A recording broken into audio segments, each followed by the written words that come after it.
मेवाड़ का एक ऐसा योद्धा जिसका सारा जीवन जो है वो युद्धों में बीता, जिसने अपने जीवन का अधिकांश समय जो है वो रण क्षेत्र में बिताया और युद्धों में जिसने अपनी एक आंख गंवा दी, अपना एक हाथ गंवा दिया, अपना एक पैर गंवा दिया। फिर भी सोच के देखिए कि ऐसा योद्धा जिसने बिना एक आंख के, बिना एक पैर के और बिना एक हाथ के भी बड़ी से बड़ी लाखों की फौजों का जो है वो नेतृत्व किया, और ना सिर्फ नेतृत्व किया, उन सेनाओं का जो है वो सेनापति रहा। जी हाँ, आज हम चर्चा करने वाले हैं मेवाड़ के महाराणा सांगा की, कि किस प्रकार महाराणा सांगा जो है वो मेवाड़ के जो है वो महाराणा बनते हैं। तो कौन थे महाराणा सांगा? तो मेवाड़ के जो महाराणा रायमल थे उनके 13 पुत्र और 2 पुत्रियां थी। उन 13 पुत्रों में जो सबसे ज्येष्ठ, सबसे बड़े जो पुत्र थे उनका नाम था पृथ्वीराज सिसोदिया।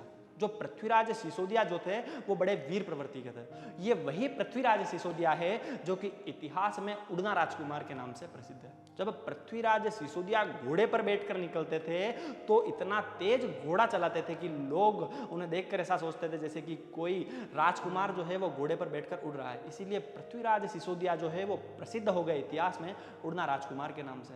ये वही पृथ्वीराज सिसोदिया है जिन्होंने अजमेर के अजय मेरू दुर्ग पर जो है वो अपना अधिकार कर लिया और अपनी पत्नी ताराबाई के नाम पर उस दुर्ग का नाम जो है तारागढ़ रख दिया। इसीलिए आज भी अजमेर के किले को जो है वो तारागढ़ का किला जो है वो कहा जाता है। तो ये तो है पृथ्वीराज सिसोदिया। महाराणा रायमल के जो दूसरे सबसे बड़े पुत्र थे वो थे कुंवर जयमल। तीसरे जो पुत्र थे वो थे कुंवर राज सिंह और चौथे जो पुत्र थे वो थे कुंवर सांगा यानी कि संग्राम सिंह।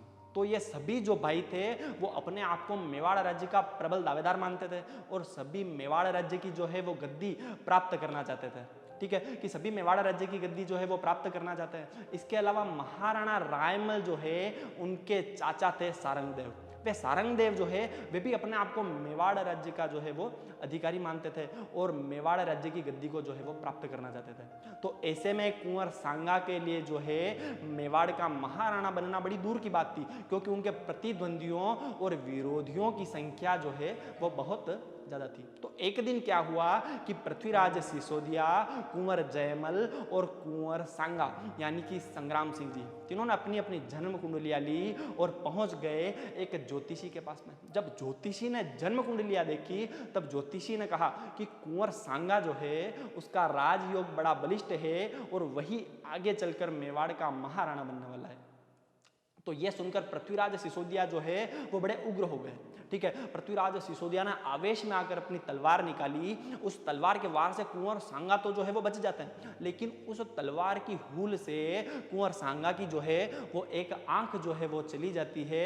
इसी बीच क्या होता है कि महाराणा रायमल के चाचा जो सारंगदेव जो है वो वहां पर पहुंच जाते हैं और तीनों भाइयों को समझाते हैं कि किसी ज्योतिष की बातों में आकर ऐसे मन मुटाव रखना, आपस में लड़ना जो है वो उचित नहीं है। इससे अच्छा तो एक काम करो कि भीमल गांव की जो चारण जाति की पुजारिन है वो बड़ी चमत्कारिक है, भविष्य शास्त्र की बहुत अच्छी ज्ञाता है, उसके पास में जाओ और इस संबंध में निर्णय करवा लो कि कौन मेवाड़ का अगला जो है वो महाराणा जो है वो बनने वाला है। तो तीनों भाई जो है वो पहुंच गए जो है उस चारण जाति की पुजारिन के पास में। वो चारण जाति की पुजारिन भी जो है वो ज्योतिष की बात का ही समर्थन करती है कि कुंवर सांगा का राजयोग बड़ा बलिष्ठ है और वही आगे चलकर मेवाड़ का महाराणा बनने वाला है। बस ये बात सुनने की देर थी और तीनों भाइयों में वहीं पर जो है वो युद्ध आरंभ हो जाता है। युद्ध करते हुए पृथ्वीराज सिसोदिया, कुंवर जयमल और कुंवर संग्राम सिंह तीनों घायल होते हैं और कुंवर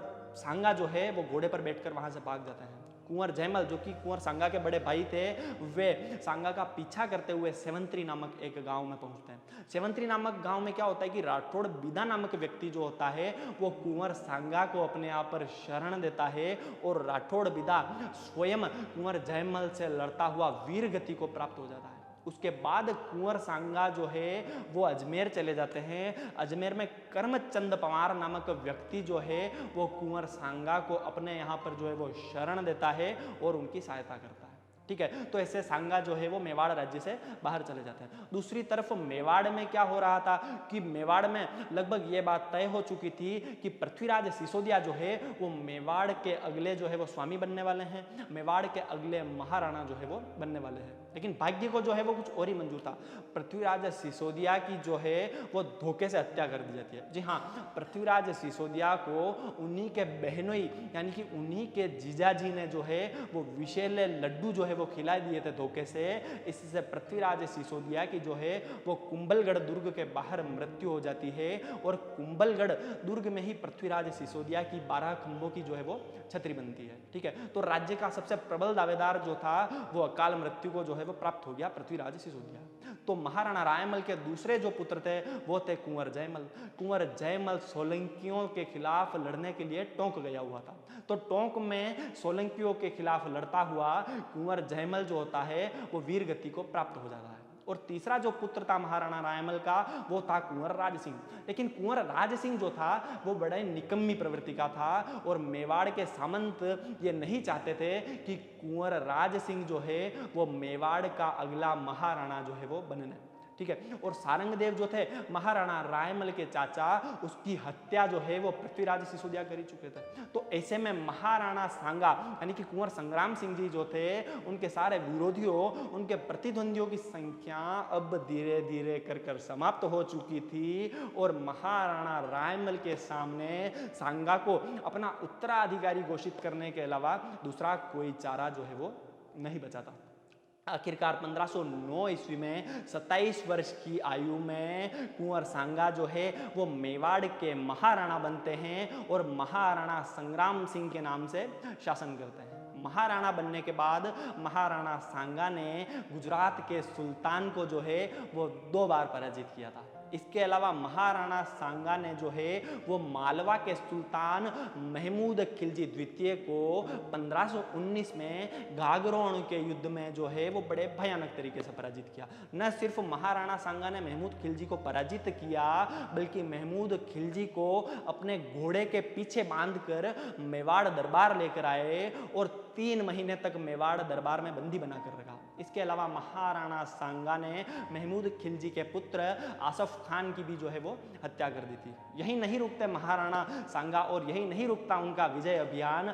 इसके अलावा महाराणा सांगा ने 1517 ईस्वी में दिल्ली के सुल्तान इब्राहिम लोदी को जो है वो खातोली के युद्ध में पराजित किया था।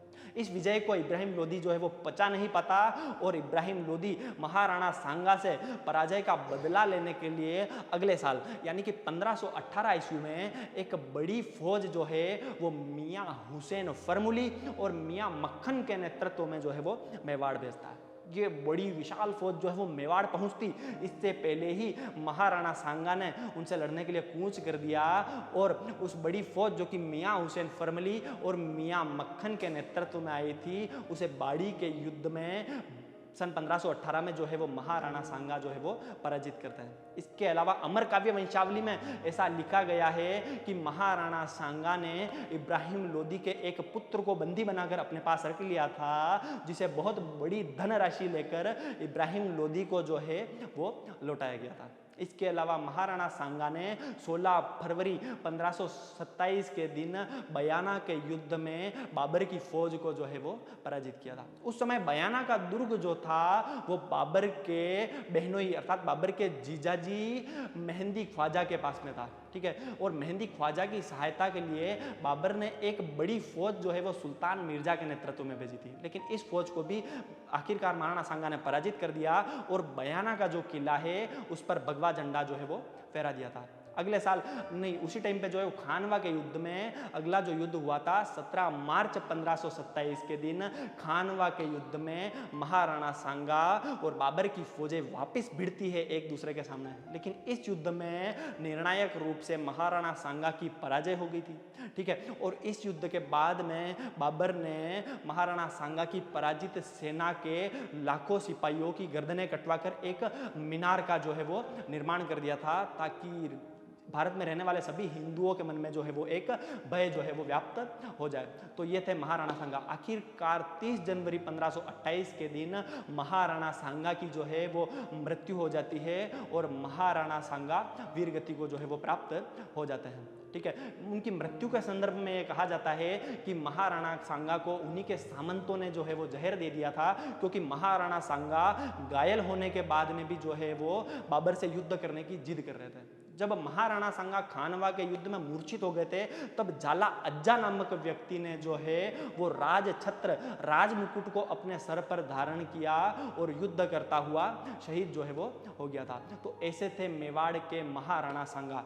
बाबर ने अपनी आत्मकथा बाबरनामा या फिर तुजुक ए बाबरी में जो है महाराणा सांगा के शौर्य की जो है वो प्रशंसा की है और उनकी वीरता की जो है वो प्रशंसा की है। बाबर अपनी आत्मकथा बाबरनामा में लिखता है कि महाराणा सांगा की फौज में 1 लाख सवार थे।